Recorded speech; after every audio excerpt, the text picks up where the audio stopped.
Today we are playing a remaster version of one of my all-time favorite point-and-click adventure games, Broken Sword, The Shadow of the Templars.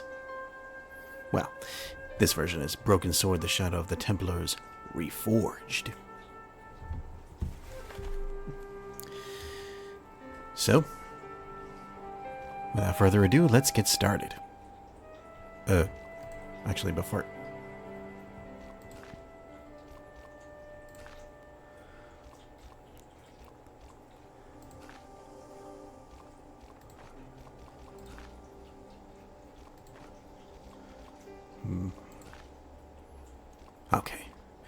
Okay. Just wanted to make sure the subtitles are on for you guys.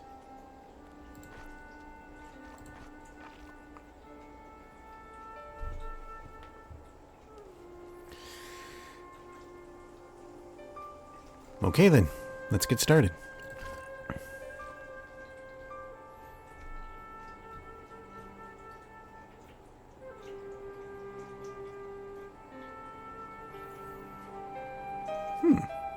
This is interesting.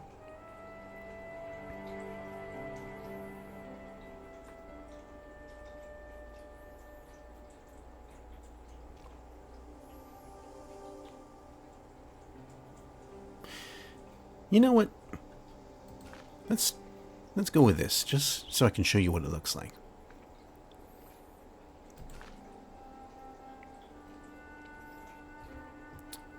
I'm at my computer. It's a point-and-click adventure game, so let's use the mouse.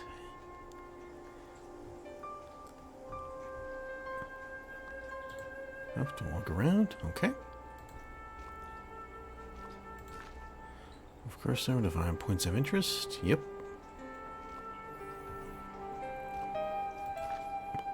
Went over something interesting. Action icons will pop up. Okay, cool.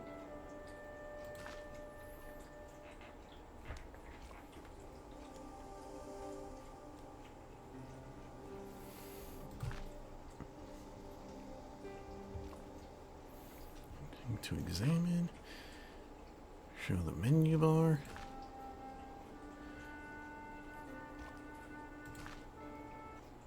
Paris in the fall, the last months of the year and the end of the millennium. The city holds many memories for me, of cafes, of music, of love, and of death.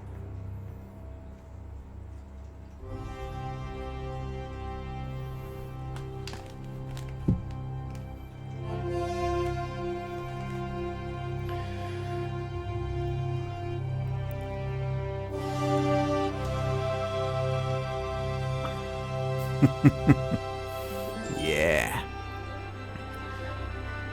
First played this game on the PlayStation 1. And, you know, when I streamed it to my Twitch channel, I played the PC version.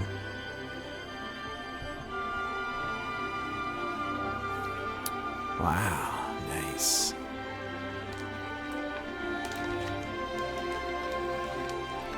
And the car's driving in the background. That wasn't in the original game.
Kaboom.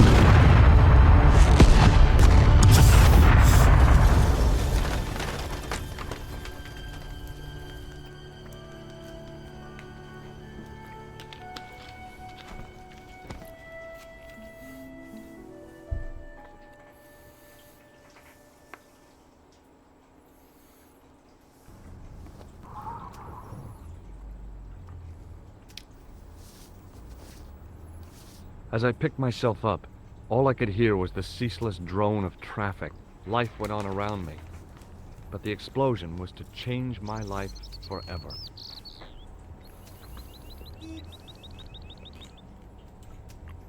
The umbrella had protected me from the bomb blast, but it was of no use to me now. I contemplated crawling under the umbrella and pretending none of this had ever happened. The blast had blown out the glass, leaving a gaping hole. I examined the jagged glass remaining in the window. It was broken, all right.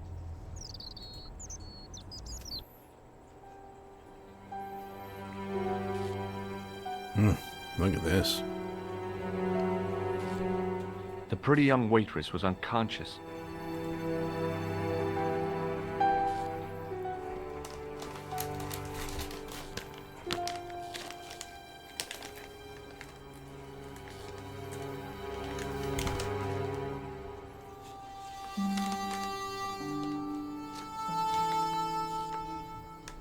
Oh, my head.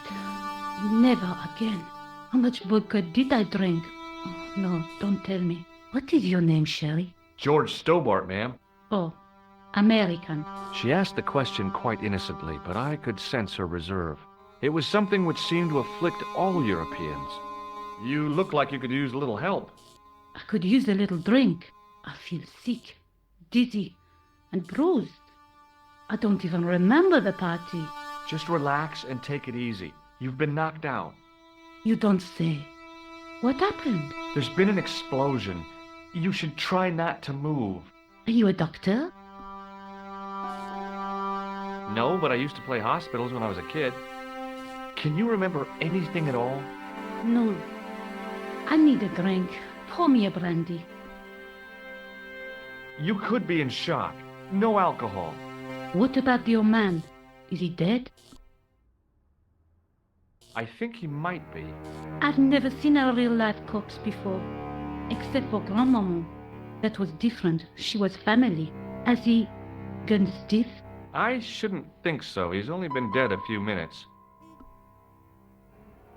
Did you know the old man? No, monsieur. I never saw him before. How did the old man behave? Well, agitated. He kept looking about him at the door, at his watch. As if he was waiting for someone? Yes, I suppose so. He was worried about something, that's for sure. If you ask me, he was having an affair. He had that look about him, like a guilty husband. Do you remember what happened when the clown entered? I remember that horrible tune he played all right. It was like a funeral dirge. I'd never liked accordion music either. Did the clown speak to the old man?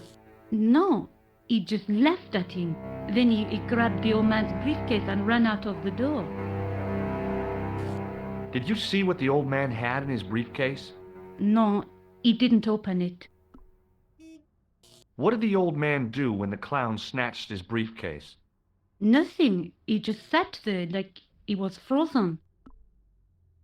Did the old man try to stop the clown?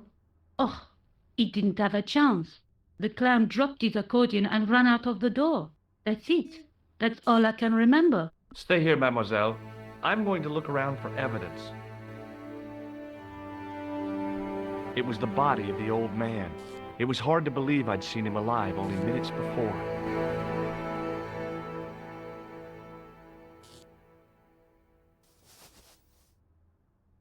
I tried not to meet his stare as I searched the dead man's pockets. No wallet, no papers, no credit cards. The guy's past was a blank page.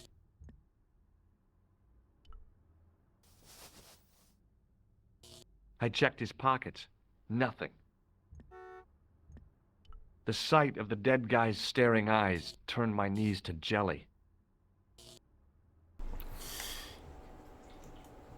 Yeah, I remember in the original game, it was hard to make out his body. Excuse me.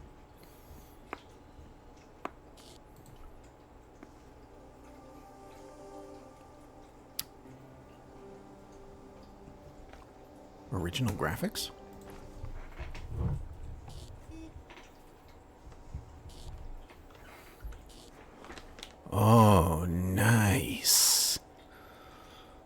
Oh, man.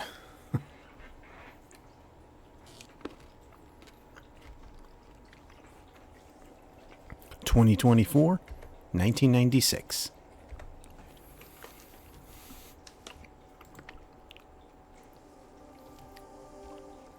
Story so far, and this is menu options. Okay.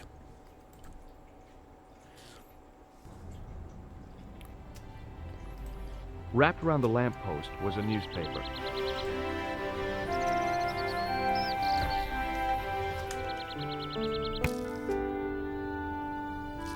The leading article referred to the visit of a Nobel Prize winner from some unpronounceable Eastern European state.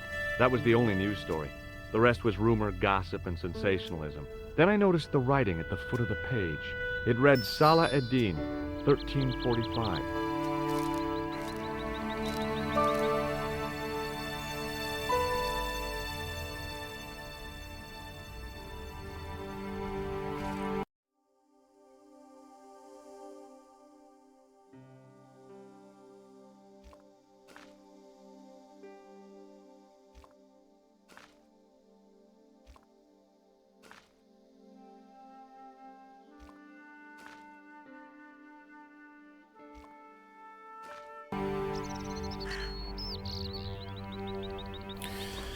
All right.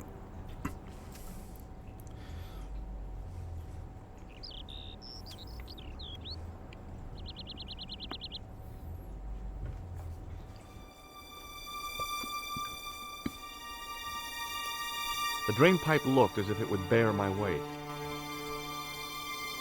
I took a deep breath and prepared to climb the drain pipe. I guess the clown hadn't escaped over the rooftops. The window was protected by stout-looking iron bars. It was a battered old trash can.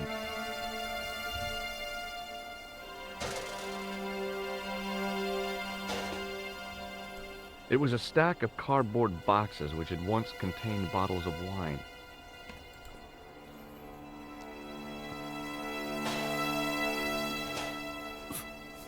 It smelled like someone had dumped a truckload of fish in a locker room on a hot summer afternoon. It was a plastic crate.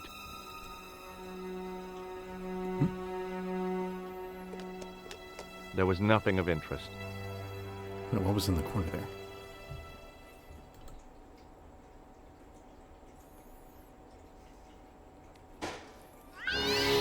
Kitty! It was an iron cover concealing the entrance to a drain or sewer.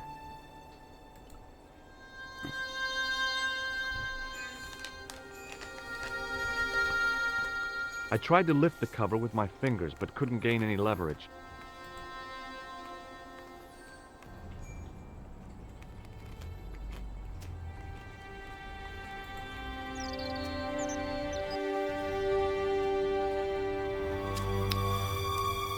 Please, hold it right there.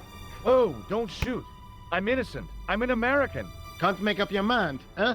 I demand to see the American consul. Drop your weapons and get down on the ground. Put that thing away, Sergeant Moo. I apologize, monsieur, but I cannot permit you to leave. Am I under arrest? Ah, no, I would simply like to ask you some questions. En avant, to the café, marche.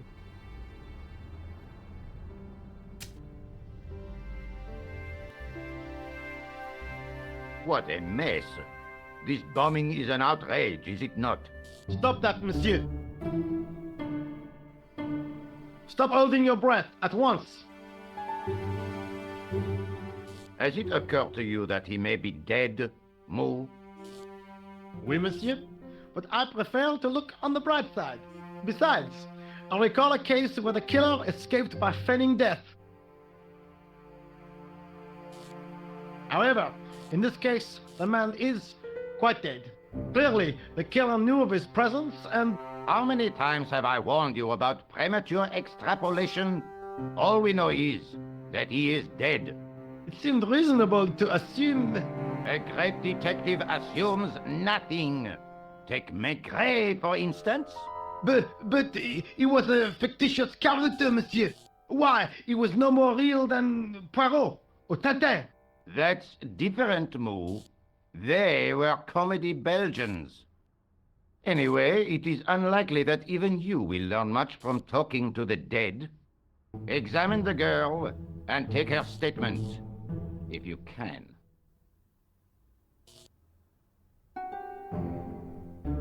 Et maintenant, to business.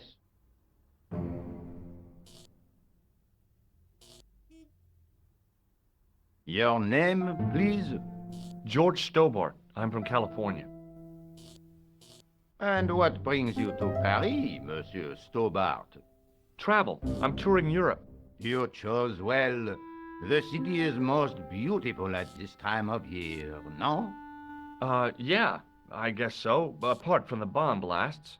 Were you in the vicinity of the cafe at the time of the explosion? Yeah, I was sitting out on the sidewalk. I was lucky I wasn't killed. The inspector passed over my remark with no reaction. Did you see the deceased enter the cafe? Yes, I did. Was he alone? Yeah. And did he say anything to you? No, he was more interested in the waitress. Did you see anyone else in the cafe? Yeah, there was a guy dressed as a clown. He was carrying an accordion. An accordion? Bon, the picture is forming in my mind, and it is not a pretty one. Is the girl all right, Moo? She'll live. She confirms the American statement. A clown with an accordion, no doubt an elaborate and eccentric disguise. Very well. Eh bien, I have heard enough. What do you mean? I am satisfied that you know nothing. You may leave. I hope this little incident does not spoil the rest of your vacation. What about my personal safety? Can't you at least give me some advice? What can I say? Stay alert and look out for suspicious characters. And don't cross the road until the little man shows green. Great advice. I honestly believe you are in no danger, monsieur. Should you remember anything of importance, please contact me. My card.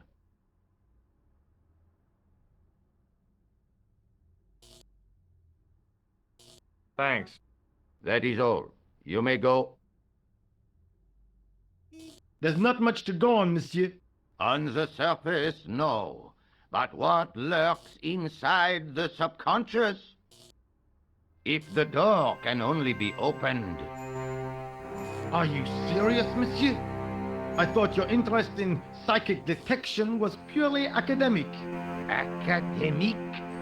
You are about to witness a scientific breakthrough.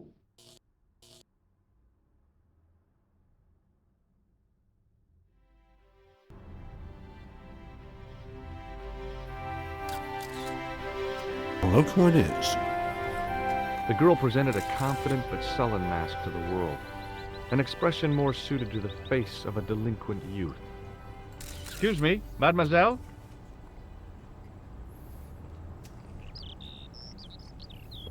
Hi, my name's George Stobart. Oh, an American by the sound of it. Yeah, that's right, on holiday in Paris.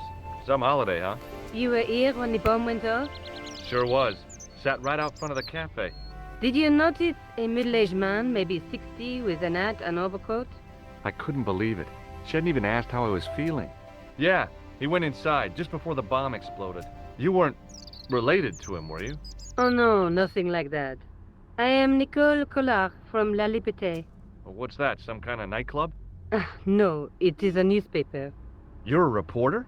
I'm a freelance photojournalist. Say, you could interview me about the bombing. You know, an eyewitness account. Minutes after the outrage that shook the whole of Paris. You know, real-life drama, human interest, that kind of stuff. I'll just stick to the facts, thank you. Did you see who planted the bomb? I know it sounds crazy, but he was dressed like a clown. Oh God, it's him again. Have you met the clown before? It's a long story. I have plenty of time. I don't. Do you know a police officer called Rosso?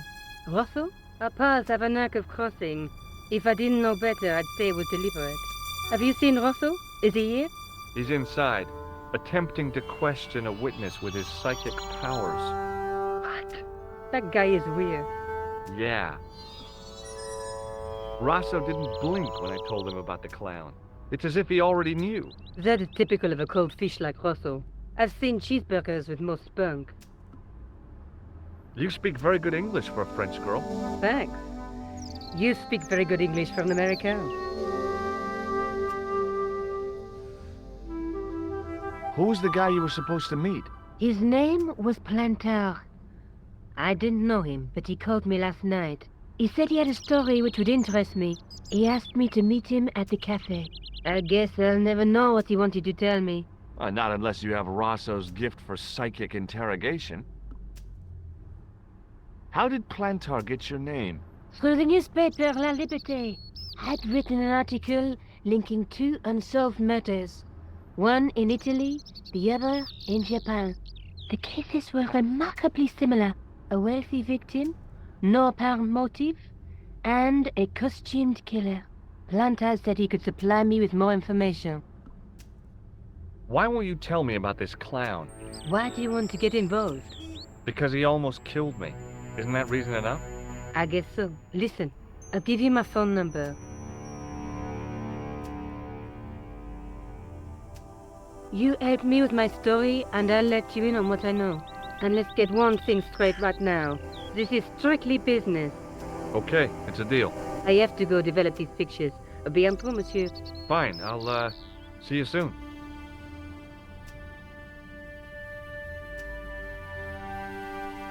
I considered climbing the lamppost, but it wasn't going to shed any light on the affair.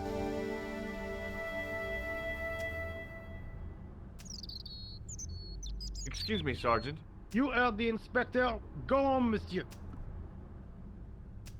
Did you find the victim's briefcase yet? No, sir. The inspector gave me specific instructions to guard this door. Until he countermands these orders or backup arrives, here I stay. I was one of the last people to see the victim alive, Sergeant. Does that worry you? Yes, it does. I feel I owe it to him to find his killer. That is best left to the authorities, monsieur. Did he speak to you? Tell you anything? No, he just grinned and nodded. Don't let it trouble you, monsieur. Go home and try to forget. I know the identity of the dead guy. His name was Plantar. Is that so? You knew him, did you? No, but We'll know everything there is to know about him soon enough. I'm trying to be helpful here. The best way you can help us is to go home, monsieur. I really did see the clown. He ran into the alley across the street. Did you follow him? I lost him. I figured he went underground. Do you know how many kilometers of sewers there are beneath this great city? It's not a question I've lost sleep over. I have no doubt that Inspector Rousseau will organize a proper search. How did you and Rosso arrive at the scene of the explosion so quickly? You arrived within minutes. Was it a tip-off? Inspector Rousseau's sources are a perpetual mystery to me, monsieur. There are some who say he has made a pact with the devil. And what do you think? I think he is the devil. What is Rosso doing with that girl? He is giving her the once-over, as you Americans say. Huh? Once he gets his teeth into a case, nothing will shake him off. Was he serious about all that psycho-detective stuff? Of course. Inspector Rousseau is a pioneer and a visionary. His revolutionary methods, once perfected, may change the face of law enforcement forever. I can't see it taking off in L.A. Look, Sergeant, the inspector gave me his card. Yes, monsieur. He wants you to advise him if you have any information concerning this case. Well, I'd be glad to talk with him, but I don't want him working his psycho weirdness on me. Ah, no, monsieur. You're confusing the science of parapsychology with witchcraft. Oh, yeah? What's the difference? We don't do sacrifices. I found this in the street, Sergeant. That, monsieur, is a newspaper, no? There's a note written on it. Salah Eddin, 1345. Ah, so the meeting with the clown was planned. How do you make that out? The time of the explosion was between 1:30 and 2 o'clock, n'est-ce pas? I guess so. But what about the name? Aha! That stumped you, hasn't it? I have never been stumped, as you put it, in my life, monsieur. It is the name assumed by the clown, no? Salah Eddin the clown? I don't think so. See you later, Sergeant.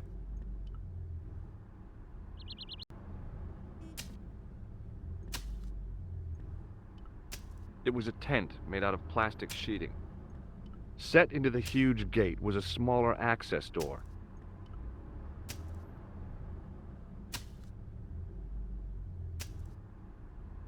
The door was securely locked.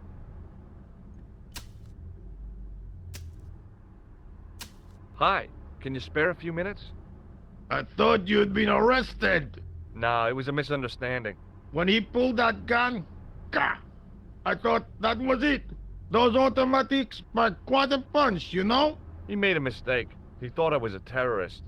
You? A terrorist? Ha! He was only doing his duty, I guess.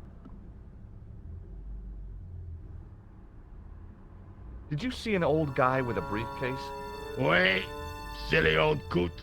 Do you know what he said to me? Work fascinates me, he says. I could watch it all day. Quelle vite. I could have knocked his block off. Did you recognize the old man? No. Should I have done? Was he a celebrity? No, but I guess he is now. His name was Plantar. Was? He's dead then? Yeah. That's too bad. Now I wish I hadn't called him what I did. If only I could turn back the clock. If only I'd been more tolerant. Regret and remorse are strange emotions. They really bring out the hammiest actors in people. Did you see a clown come by this way? A clown? Like in a circus? Yeah, with makeup and a big red nose. Huh! Those guys are funny, aren't they? Not in my experience. I love the circus, especially the horses. You haven't answered my question. Have you seen a clown? You think I've got time to watch everyone who passes by? Some of us have to work for a living. Look, I know you're busy, but surely you'd have noticed a clown. I told you already. I didn't see a thing. He was wearing multicolored baggy trousers and makeup. He'd be a poor sort of clown if he didn't. Listen, I have to find that clown. He's a killer. Say, who are you anyhow? A cop? No, of course not. I mean, do I look like a cop? I guess not. How do you know this guy's a killer? Did you see him in action? Didn't you hear the explosion? The cafe was blown up. The clown killed the old man? That's right. Blew him up with a bomb concealed in his squeeze box. Merde. But why did he go to the bother of dressing up like a clown? Who can unravel the tangled logic of a killer's mind? I guess it's some deep-seated psychological need. Or just plain showmanship. Would you like to read my newspaper? I haven't got time to read that. Can't you see I'm busy? You could read it on your lunch break. 10 minutes is all I get. And if my boss had his way, I wouldn't get that. He'd have me on a drip, so I didn't have to stop to eat. Oh, take the newspaper and quit complaining.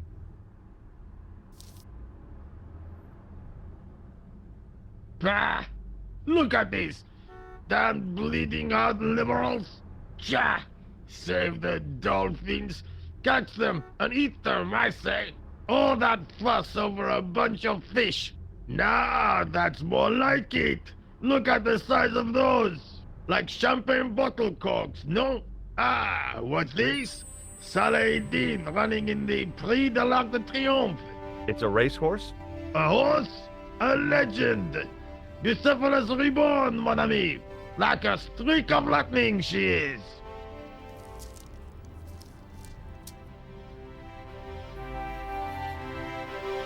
Do me a favor, won't you? Keep an eye on my hole. I'm off to put some money on that night.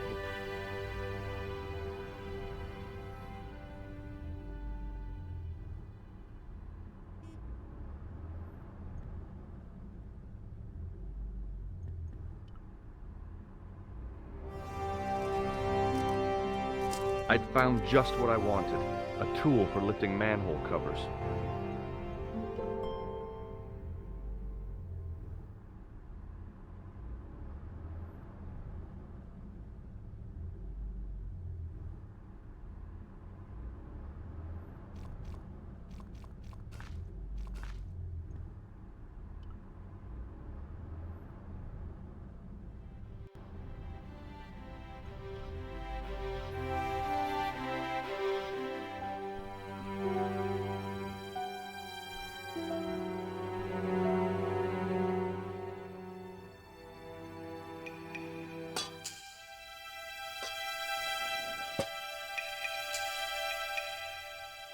I lifted the cover to reveal what smelt like the entrance to a sewer.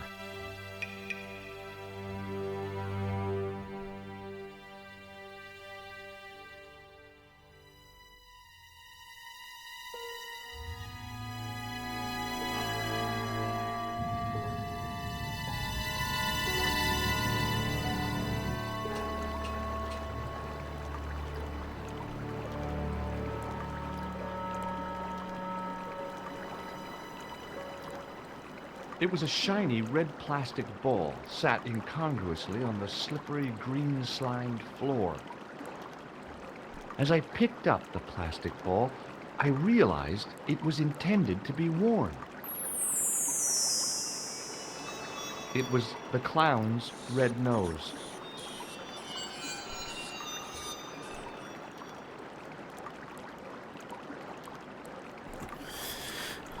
Right.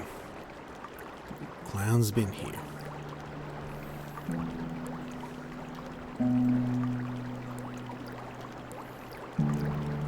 It was a soggy, crumpled paper tissue.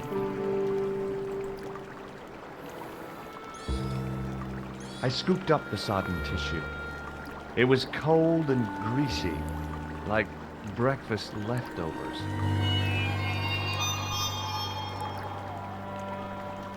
It was a small scrap of cloth caught on the rusting spike.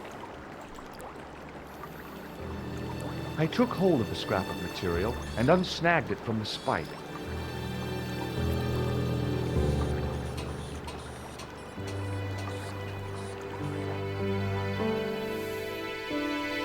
Hi there. Hold it right there. You sure rat.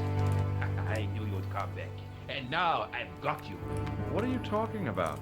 You're trespassing. Come out of there immediately. That's what I'm trying to do. Give me your hand. Ha! You won't catch me with tricks like that. Keep your distance, monsieur. Okay, okay. Now, what were you looking for? I was looking for a clown. Huh, ridiculous. Do you really expect me to believe that?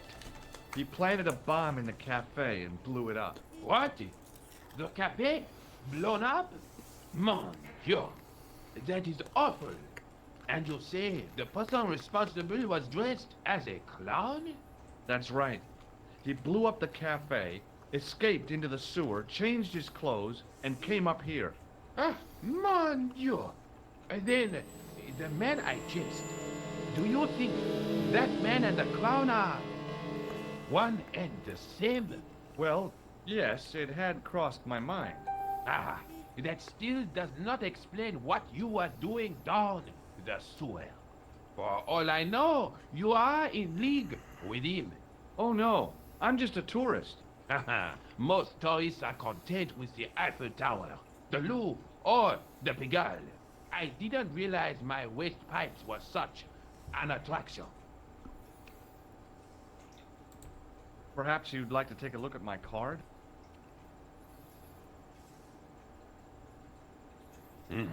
What is this? Inspector Augustin Rousseau? What does that say? Hominoid Division? A homicide. I think the ink's smudged. Then you are not a tourist. Okay, I'm not. I lied to you. And I'm sorry. Don't apologize, monsieur. You know, I had a feeling there was something different about you. It is your posture, your poise. Oh, yes. There is no mistaking the bearing of a disciplined man. And I should know. I was in the army, you know. When I was your age, I was fighting for my life in the African desert. How can I help you, Inspector? Let's start over from the beginning. And tell it just like it was. Do you know the waitress at the cafe? You can't suspect her, surely. Just answer the question, please. Yes, I know her. Quite well, you could say. She came to work at the cafe, 7 months ago. I look forward all week to the relief she gives me when she visits. Really? So you'd miss her if she wasn't there? Oh, mais oui. Who else would I find to cut my toenails?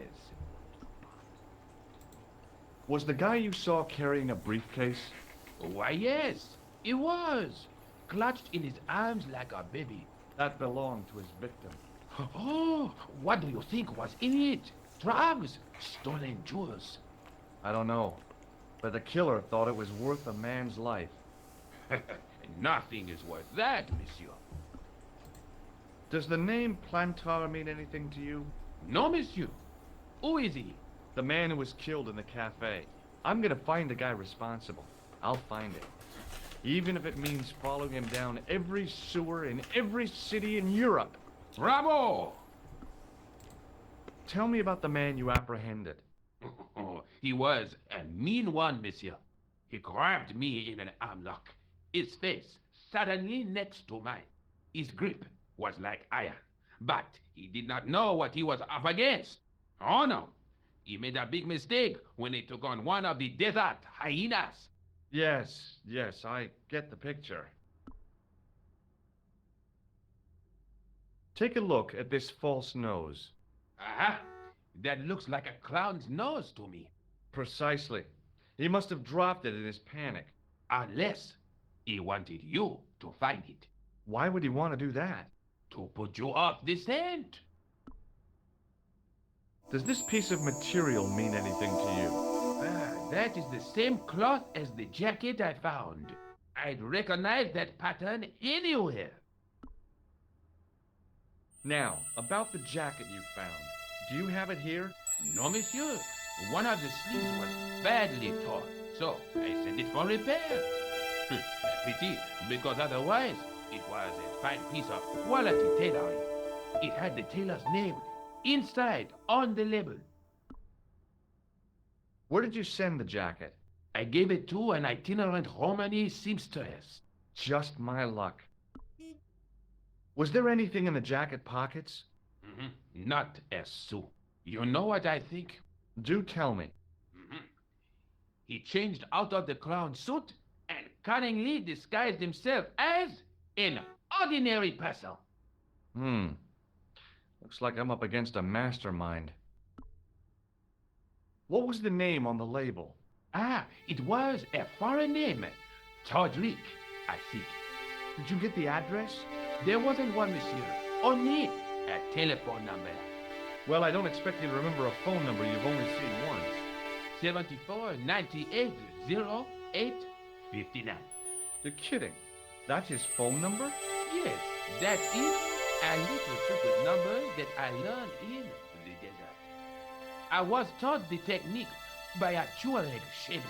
That's incredible. It comes in handy at the supermarket checkout. Do I get a reward? Honesty, monsieur, is its own reward.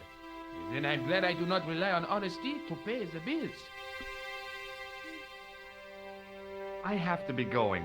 Thanks to your help, the citizens of Paris can sleep a little easier tonight. Raymond, I was only doing my duty, monsieur. Good luck, Inspector. I hope you catch that killer soon. I'll let you out.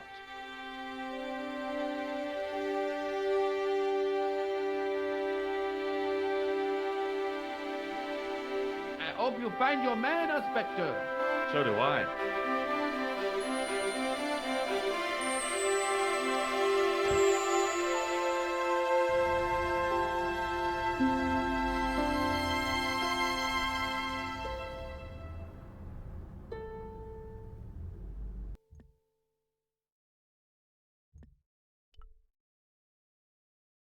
Bonjour, Kula. Oh, hi. It's George Stobart, the American at the cafe. Ah, oui. You said to call if I could help. Have you any news for me? You bet. I met a witness who spoke to the clown. And I know where the killer gets his suits. No kidding. Hey, I'm impressed. You are? Well, it wasn't easy. Look, why don't you come here to my apartment? Fine. Where do you live? 361 Rue Jarry. Okay, I'll come right over.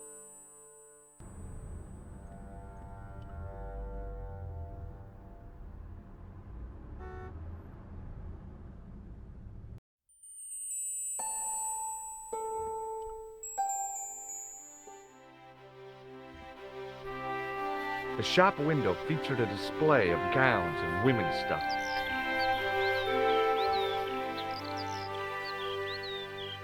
It wasn't the style of the clothes in the shop that caught my eye, but the prices.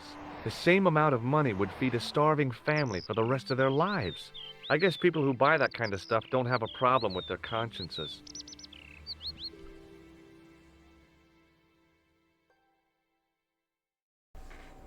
Animation hi. here looks great. Bonjour, monsieur. Would you like me to foretell your future? No thanks. I'm very good, and it only takes a minute. Thanks all the same, but I'm not superstitious. Besides, if it only takes a minute, that's not much of a future to look forward to. Do you know a young woman called Nicole Collard? Yes, I do. She lives upstairs from me, in the apartment block across the street. The door isn't locked, but you'll need to give it a gentle nudge. It sticks, you see, because of the damp. The landlord said he'd fixed it before winter sets in. He's been saying that for 3 years. How long has Mademoiselle Collard lived here? A few months. She's in for a shock when the cold weather comes. Drafty windows, insufficient heating. It's a struggle to keep warm. The only reason I stay is because the rent is cheap. Your young lady, she deserves better. I thought Mademoiselle Collard was a successful photographer. Not as successful as she makes out for all her fine clothes. Oh, I've heard her crying herself to sleep at night. That's awful. Now don't you let on that I've told you. She's proud, that one. Too proud, if you ask me. I've changed my mind. Will you tell my fortune? You're going on a long journey. My, oh my. What a surprise. Can you tell me anything I don't already know? 10 francs, please, my dear. 10 francs? That's a ripoff. Please yourself. How does this fortune-telling routine work? If I knew that, I wouldn't be selling flowers for a living. Haven't you ever wondered why you were blessed with the gift?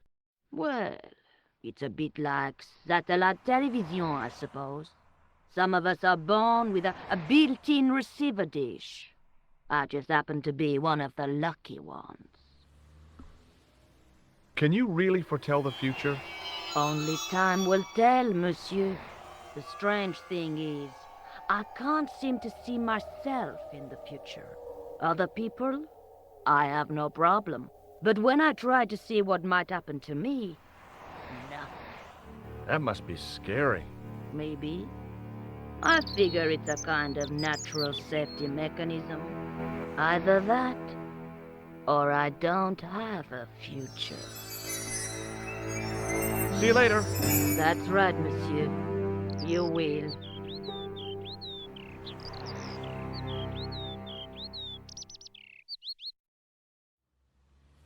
Remembering the flower seller's advice, I pushed the door gently just above the lock.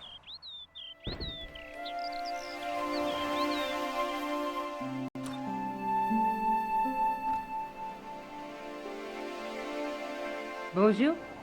I'm glad you could make it, monsieur. Please, call me George. Fine. I'm Nicole. Take a seat, George.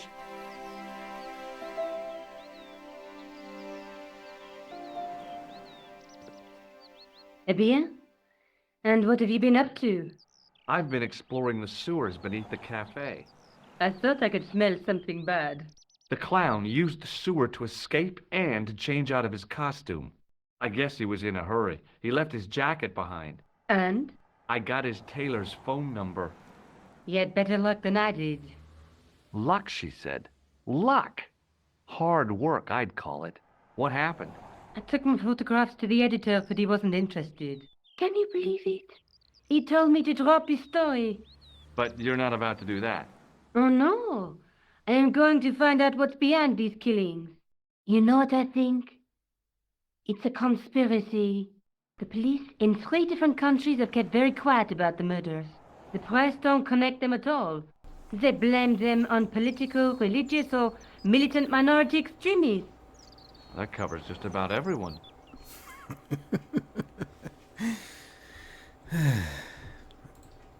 I found a piece of material near the cafe.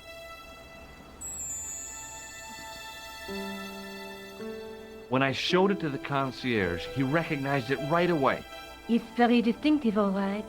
Just wait until you see this. I developed the film I shot at the cafe. Here, George, it's an enlargement I made. Look what that guy's wearing. Checkered pants. The same material as I found in the sewer. That's right. This guy shouldn't be difficult to find. Oh no? Take a close look at his left cheek. A scar. In the shape of a horseshoe. Oh, a crescent moon.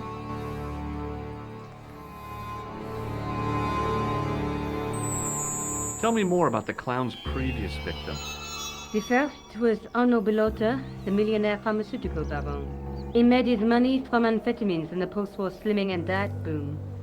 Imagine it. Millions of housewives literally speeding their butts off. Was he killed for his money? No. He had no living relatives, and his fortune went to the orphanage where he'd grown up. The only witness in the case was his Filipino au pair. She swears he was led to his death by a snowman. Oh boy. What about the clown's second victim? Yamada, the controversial Japanese green politician. He inherited his fortune from his father's electrochemical consortium. He was committed to dismantling Japan's automobile industry. I can't see him gaining much support with a loony policy like that. Yamada was a man of vision. He was years ahead of his time. If you say so. How did he die? At the hands, or should I say, flippers, of a giant emperor penguin. A snowman, a penguin, and now a clown. You know, I hate to admit it, but this is scary. And I'll tell you what, I won't be accepting any invitations to costume parties. I don't blame you for being scared. I am too. But this story could be my only chance of a big break. Or a premature death.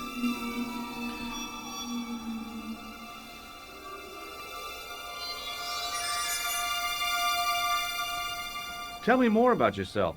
Oh, there is not much to tell. Well, how did you get into photography? I guess I owe that to my father. He bought my first camera. I was 8 and my parents had just split up. Is it just me or does he look bored right now? I'm enjoying the new artwork on the faces here, but he looks bored for some reason. Did you live with your father?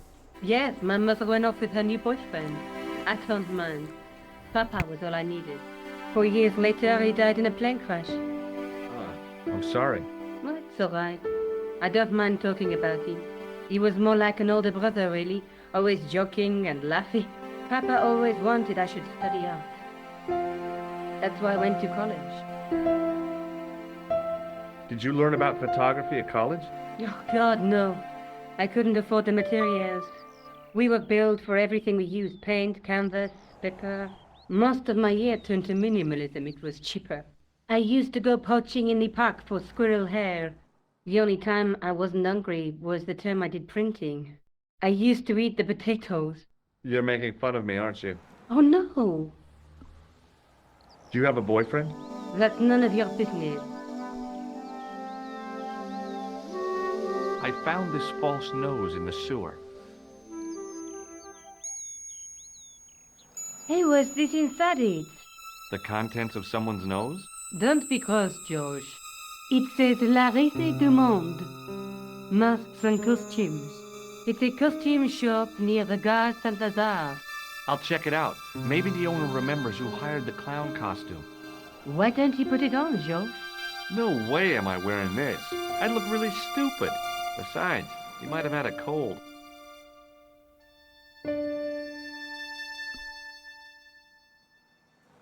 I'm going back out to search for that clown. Where? I guess I could visit the costume shop. Good idea.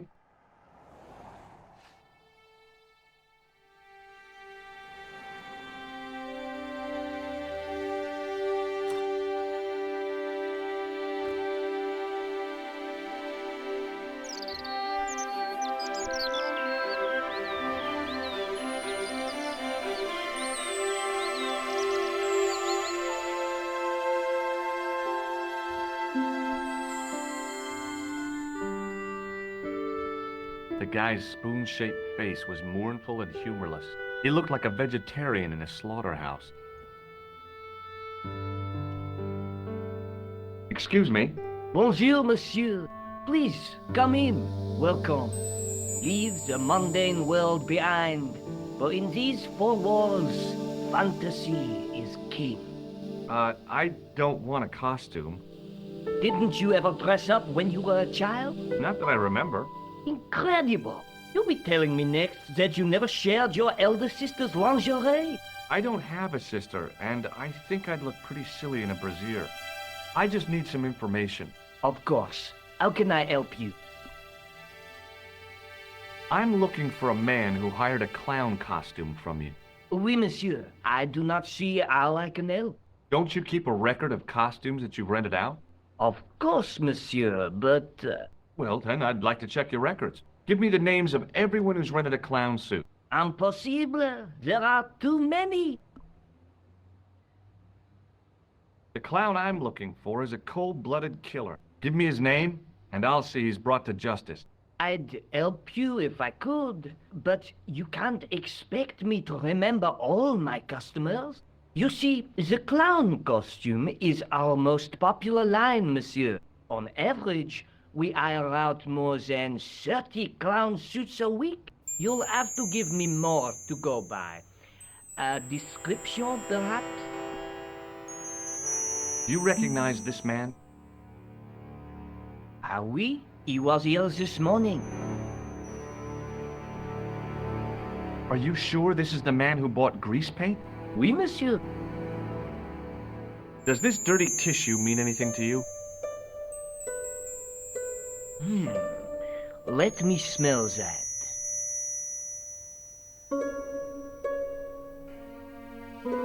Bestheimer's number 7 white pancake.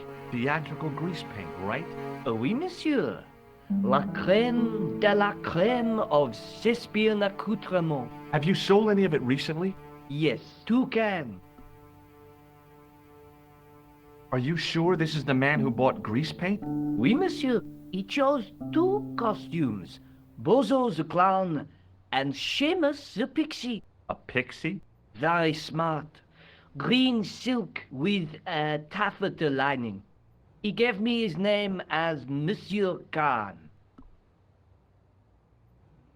Do you want this red nose back? Not after it's been worn, thank you. Thanks for your help, buddy. My pleasure, monsieur. Allow me to shake you by the hand. Huh? Well, okay.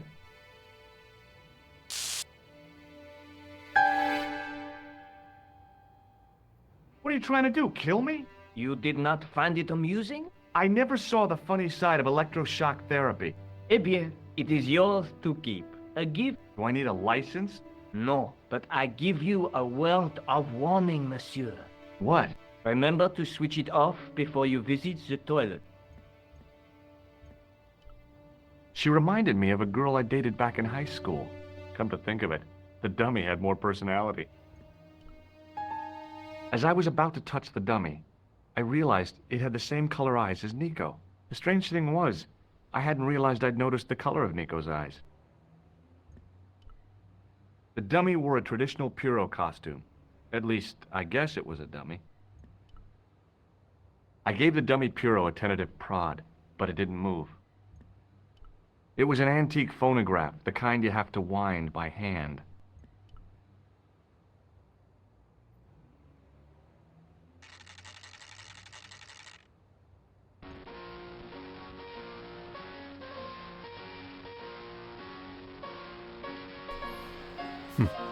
Same music that's in the original. Alright.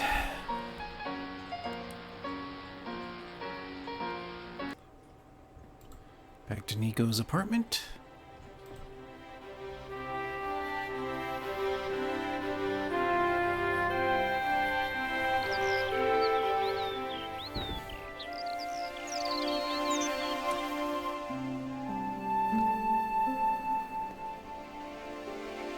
Salut, George. What news? I've been to the costume shop.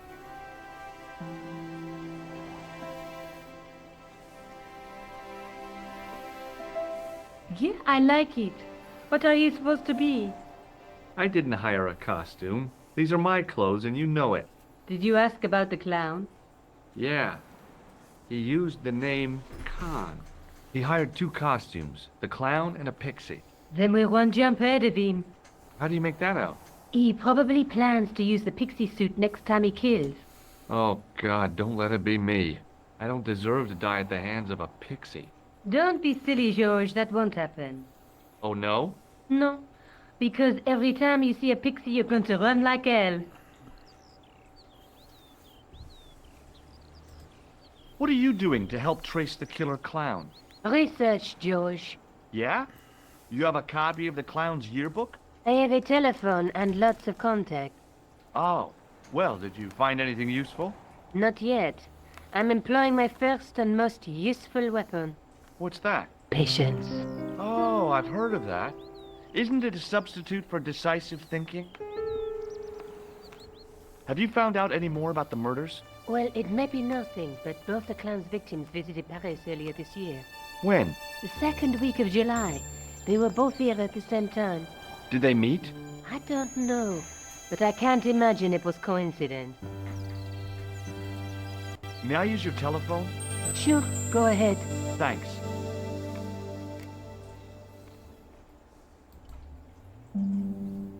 Hello? Who is this? Hi. My name's George Stobart. You don't know me. Correct, Mr. Stobart. I don't.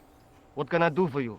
Well, I'm trying to trace one of your customers. Could I maybe come over and talk to you? No. No, that's not possible. Oh, okay. Forget it. Listen, all I want is a name. What are you talking about? Who are you working for? I guess you might say I'm acting in the interests of truth and justice. Ah, thank God. I thought you were the police. There are innocent lives at stake, Mr. Todrick. Lives that you could save.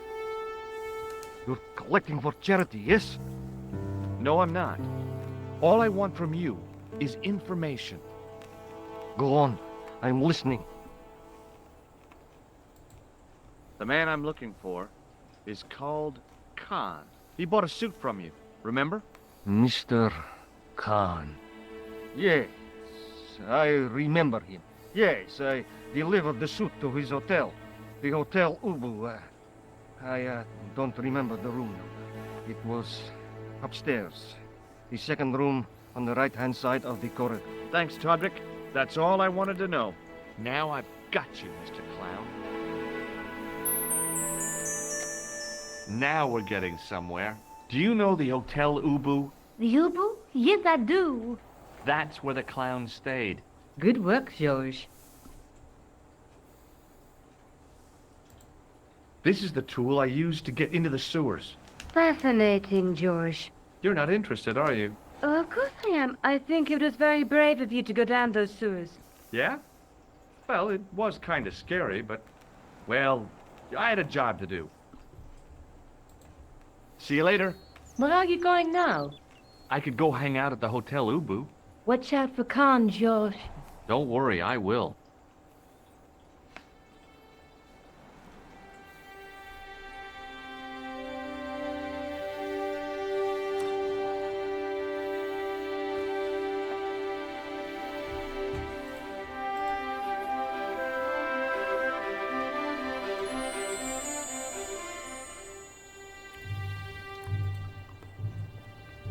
The guy looked just like a weasel.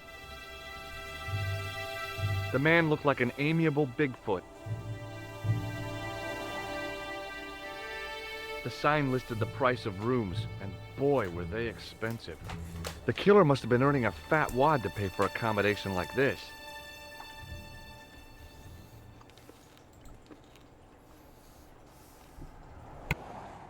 Excuse me.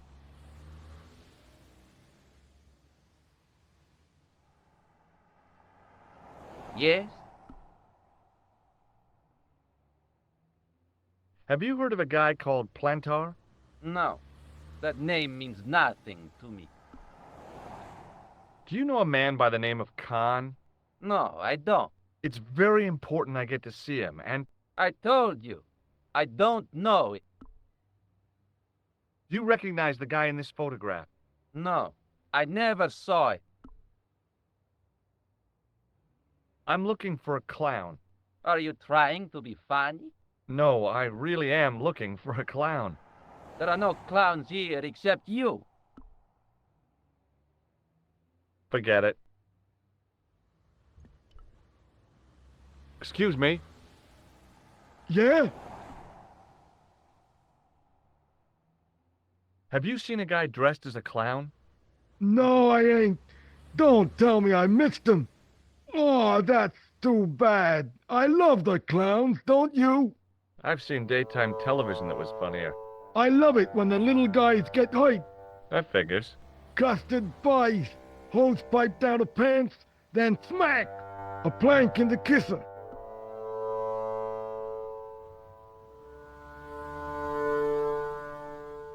Do you recognize the guy in this photograph?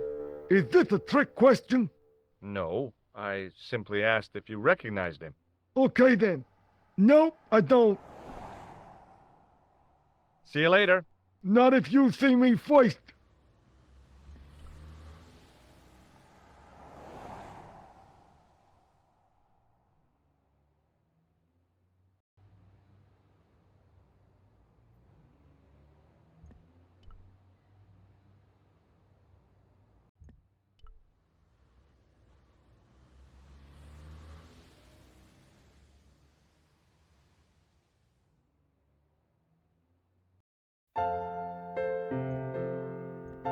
The figure of a sexless youth was frozen in mid-skip with a silly grin on its stone lips.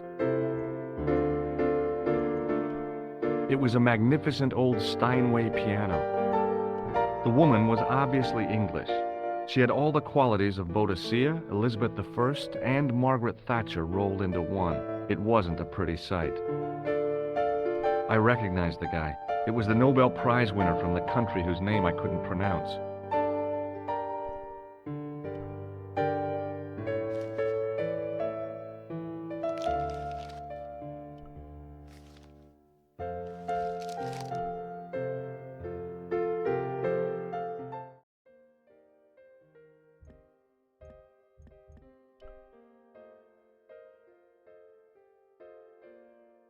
The sign on the door read 22. If the tailor's description was correct, this was the killer's room.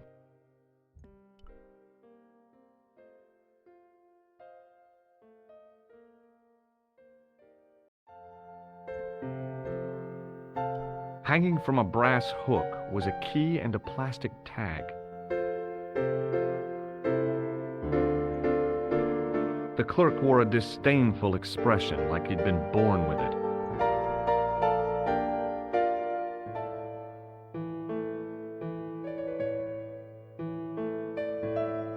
I want some information. Who are you? The police? I'm conducting a private investigation. Ah, I know only too well what you mean. That is one of the drawbacks of the catering business. When people book into an hotel, they leave their morals at home, no?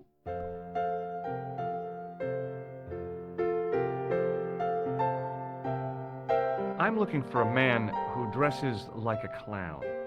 This is a highly respectable hotel, monsieur. There are no clowns here. If you say so. Do you have a guest by the name of Khan? No, monsieur. Perhaps you would care to check the register.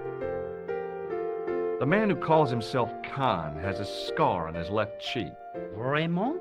I tell you, I do not know a man named Khan. Maybe not, but I noticed a change in his expression when I mentioned the scar.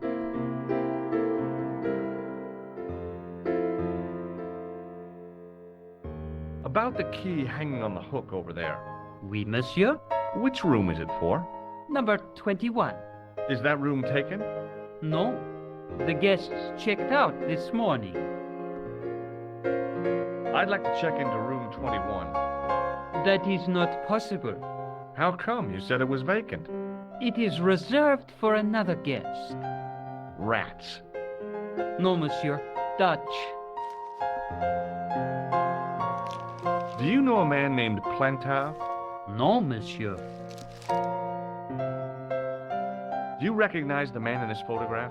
Yes, monsieur. That man is one of our guests. What name?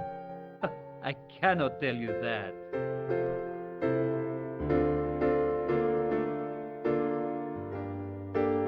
Thanks for your help, buddy.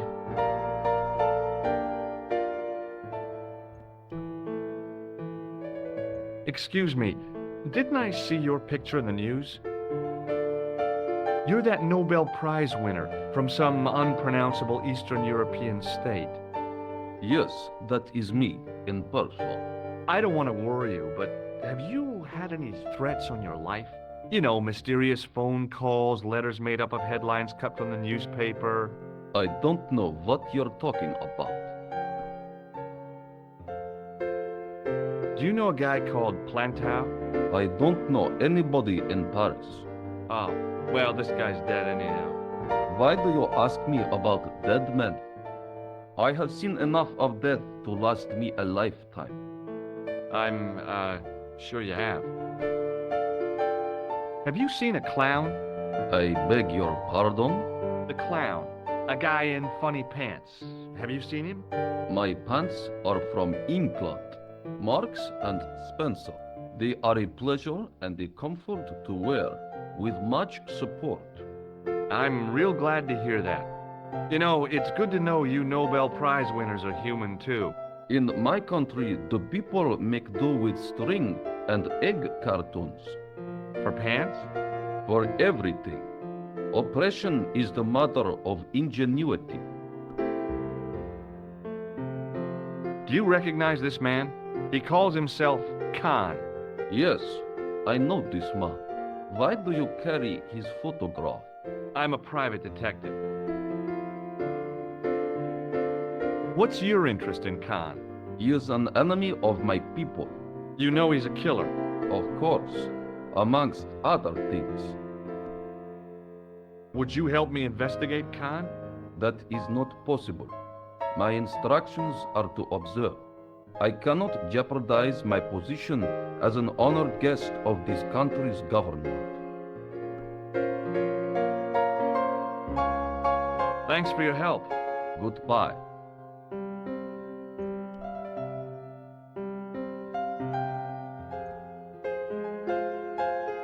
Hi there, ma'am. Well, hello. What can I do for you? I'm looking for a man.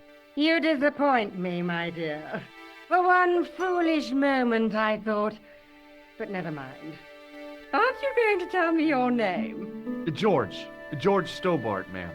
How sweet! I once had a stable boy called George. I am Lady Piermont. The common reaction is to kneel and stutter, but it's not obligatory. A real lady? I mean, you're an honest-to-God aristocrat? Oh, I don't know about that. Few of my ancestors are honest, not even to God. I can trace my family back to the Normans, but don't let that intimidate you, George. Beneath that impressive pedigree, I'm just flesh and blood. The blood may be blue, but the flesh is the plump beef of old England, so to speak. You appear distracted, George. Is there any way I can help you? I'm looking for a murderer. Good heavens! You're a private detective. That's correct, ma'am. What's the term you Americans use? It's on the tip of my tongue. I believe what you're thinking of is Dick. Precisely. Have you come across a man who calls himself Khan? I am familiar with only one person named Khan. Genghis Khan, the legendary Mongol barbarian chieftain? No, darling. Kevin. Kevin Khan? I never heard of him. I'd be most surprised if you had, darling. He's a pharmacist in Hemel Hempstead. Organizes fundraising for the Rotarians. Lovely man. Does he have a scar on his cheek? I really wouldn't know, sweetie. Do you recognize the man in this photograph? My God, it's him. That's Merlin. She represented everything I loved about the English. The lady was totally deranged. Merlin? You mean King Arthur's wizard? Good heavens, no! Monsieur Merlin is a fellow guest. The man you know as Merlin is a fake. What do you mean, sweetie? He's a murderer. He also uses the name Khan. I am shocked, Mr. Stobart. Shaken. I took him to be a gentleman, a man of honor. You know, I'd rather like to assist you in stitching him up. When did you last see Merlin? It was no more than an hour ago. He came downstairs and spoke to that clerk chappie. Something passed hands. I couldn't see what exactly. A briefcase? No, smaller than that. A bundle of papers, perhaps. The clerk put it in the hotel safe and Merlin went out. Are you here in Paris on vacation? No, darling, I'm on holiday. I needed to get away after Algy's funeral. I didn't realize you were mourning the loss of a loved one. I'm not. He was my husband. I'm sorry to hear about your husband's death. You wouldn't be if you knew him, my dear. It gave me the opportunity to take a well-deserved holiday. Daphne suggested a change of scenery. Paris, she said. The wild romance is just what you need to take your mind off the inquest. Well, the closest I came to romance was being wooed by a drunken Breton chef. I must say I was disappointed with his coq au vin. Not at all what I was expecting. I was thinking of cutting my holiday short, packing my bags and heading back to Hemel Hempstead. That was until last night. What happened to you last night? I was stricken, Mr. Stobart. Cupid's arrow has cleft my bosom. They couldn't really miss. It was just as I'd always imagined it should be. The intimacy of candlelight. Romantic music tinkling across the room. And then, a stranger's glance. Those brooding eyes, that suave manner, those tight trousers. He was the man I'd been waiting for all my life. I'm glad he finally turned up after all these years. Ah, but it wasn't to be. He was merely toying with my affections. And if I ever catch up with him, he's dead.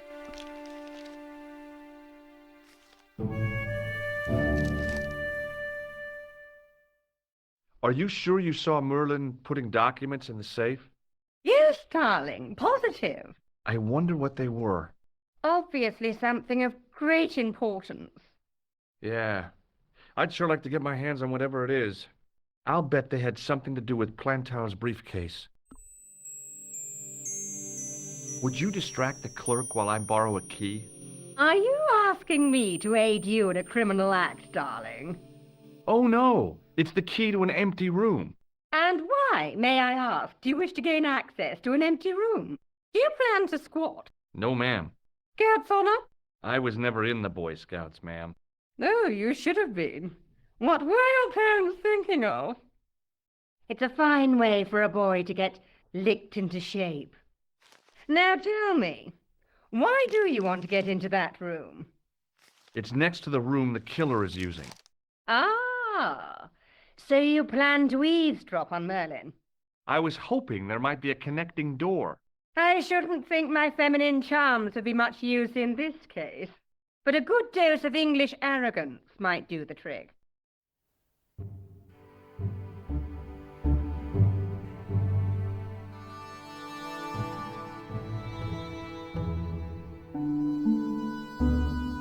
I say! You there, flunky! Oui, madame. Listen carefully. You do understand English, don't you? But of course, madame. Good. I wish to deposit some jewelry for safekeeping. I understand. Are you quite certain? Oh, bien sûr, madame. Over to you, my dear. And we got it.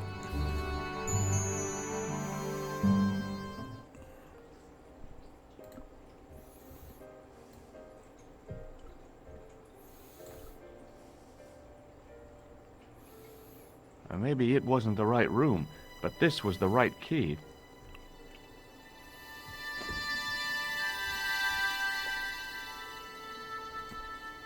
It was a massive mahogany wardrobe.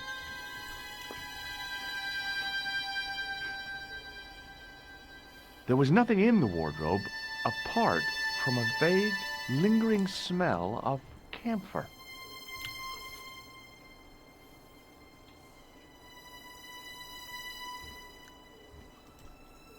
A cabinet stood beside the bed.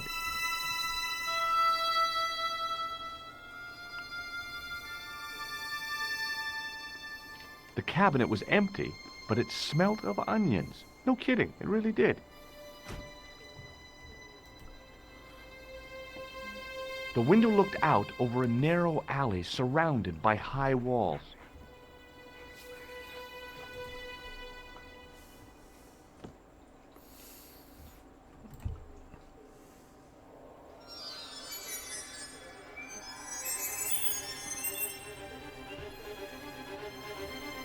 The cobbles of the alleyway looked very distant and very hard. If I wanted my shins sticking out of my shoulders, I could have jumped. Mama Stobar didn't raise no suicidal fools, though.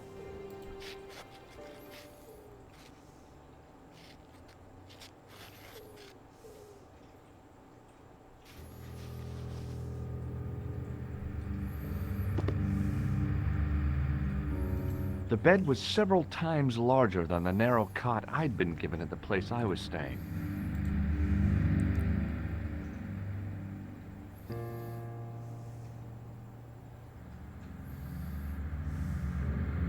The bed was freshly made, and the crisp white sheets told me nothing about the killer's habits.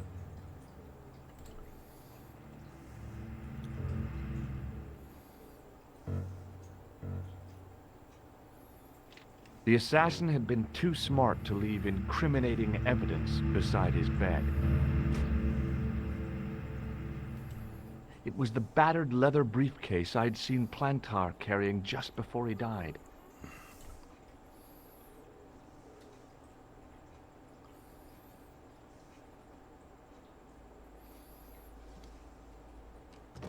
I searched the interior of the briefcase, but as I'd half expected, it was empty.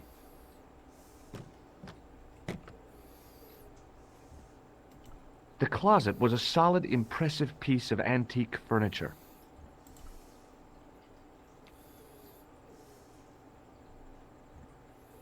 The pants were newly laundered and pressed with immaculate creases. There was nothing in the pockets of the pants.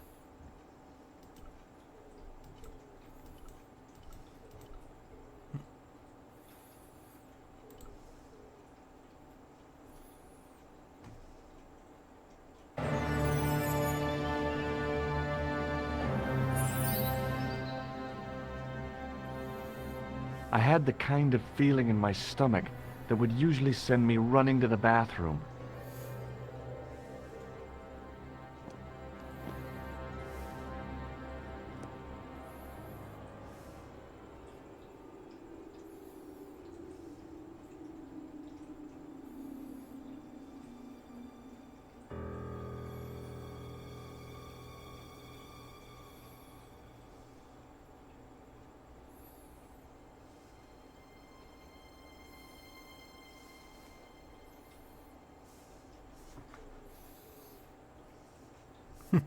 That was close.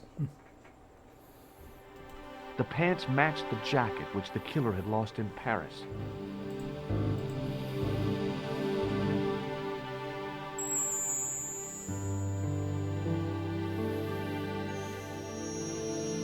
I couldn't believe my luck when I found 2 items in the pockets of the pants.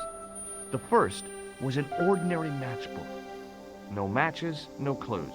The second was a pass card which read, Thomas Merlin, Gruber Electronics Corporation.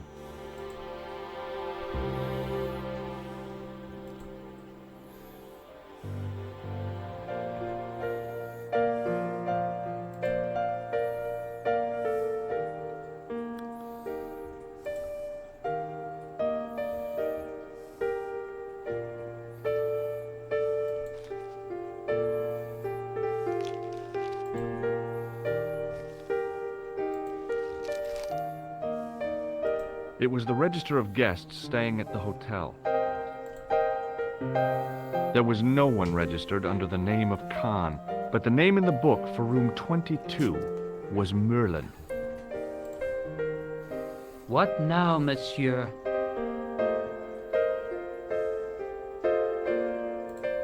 Does this pass mean anything to you?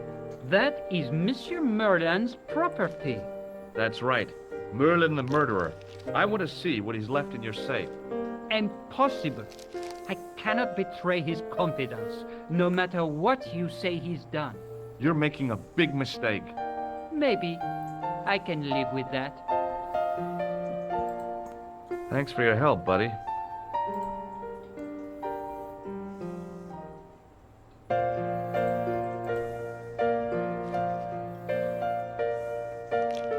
Hi, ma'am. Hello, George. What can I do for you now? I found this pass in Merlin's room. So, that deceitful little man is passing himself off as an electrician, is he? Uh-huh. This guy probably has a million faces. I showed the pass to the clerk, hoping he'd give me Merlin's papers, but he wouldn't buy it. He's too scared. I'll give him something to be scared of. Follow me, George!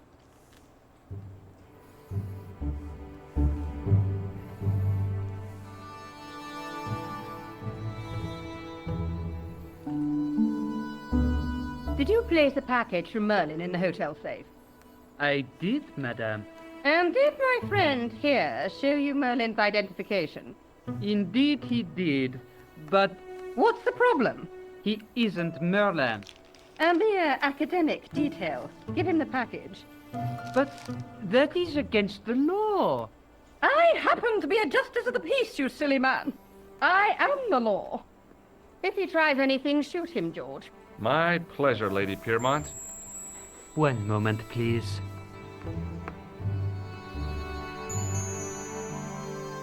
You know, I haven't enjoyed myself this much since Greenham Common.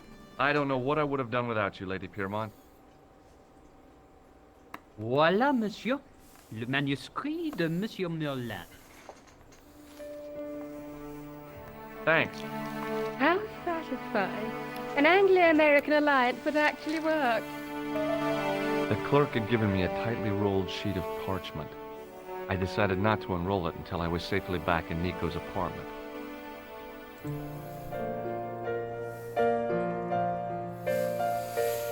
Now, because I've played the original game, I know that if you walk out of the hotel with the manuscript, the 2 gangsters will search you, find it, and then toss you in the river. In the director's cut, that was released in the late 2000s, that doesn't happen.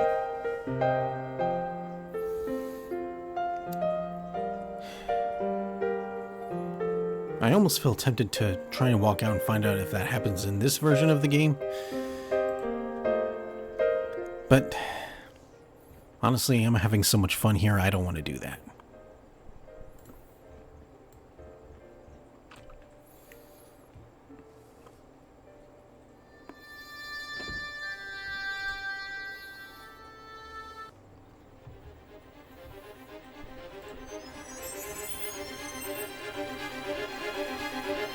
I knew this was no way to treat an ancient manuscript, but I couldn't let it fall into the hands of the goons waiting outside.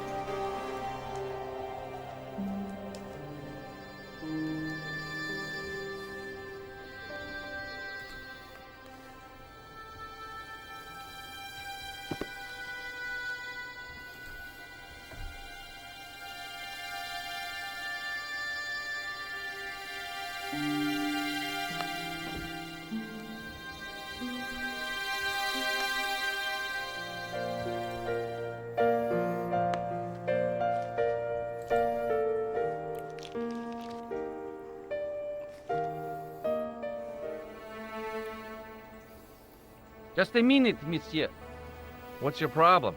No problem, if you cooperate. What do you want? Just a routine security check. Nothing to worry yourself about. Oh, well, all right. Search him, Flap. You bet. Hey, knock it off. Get off, you big ape. Nothing, Guido. Zilch. Our apologies, monsieur. What? I had to report you to the authorities. Round here, we are the authorities. You want I should break his arms? No. Let him go, Flap.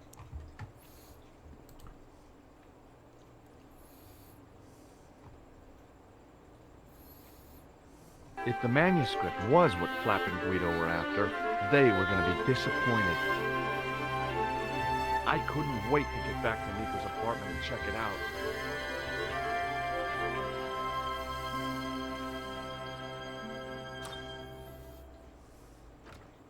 You're just not going to believe what I found. It's not another part of the clown's costume, is it?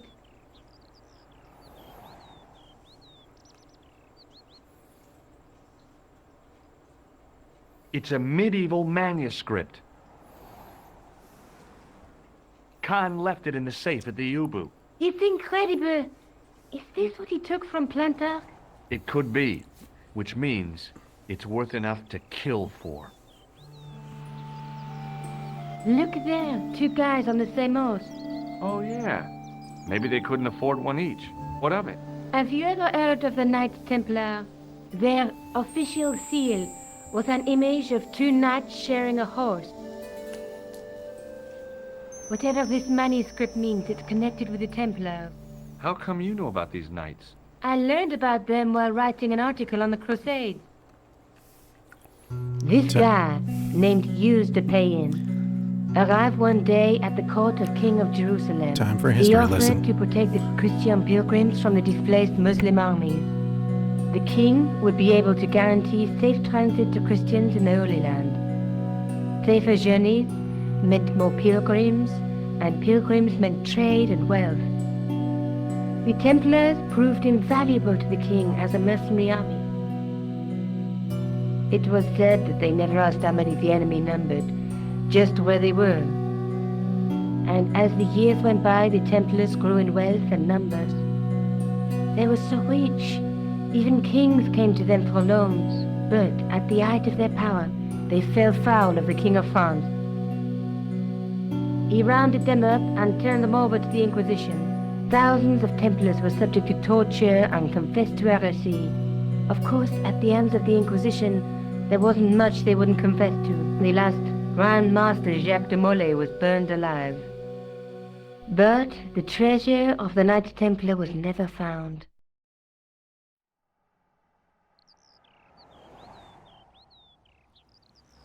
Jeez. So the treasure is hidden, waiting to be discovered? If there ever was a treasure, it's been lost for 600 years. Anyway, we're supposed to be investigating a serial killer, not a medieval treasure trove. But maybe that's what the clown and his accomplices are after. Maybe this manuscript is the key. You'd better leave it here for safekeeping. Think about it, Josh. One guy's already died for it, as you said yourself. Besides, that parchment is fragile. Okay, I'm convinced. You keep hold of it. I found Plantar's briefcase in the killer's hotel room. It was empty, of course. I found this matchbook in the killer's hotel room. It's from the Club Alamut. Never heard of it. Is there anything written inside it? No, what were you expecting? If this was a movie, there'd be a clue, a name or an address. That's no use. There aren't even any matches in it. Oh well, I'll keep it as a souvenir. I found this in the killer's room. What is it, a credit card? ID, Thomas Merlin, of the Gruber Electronics Corporation. Never heard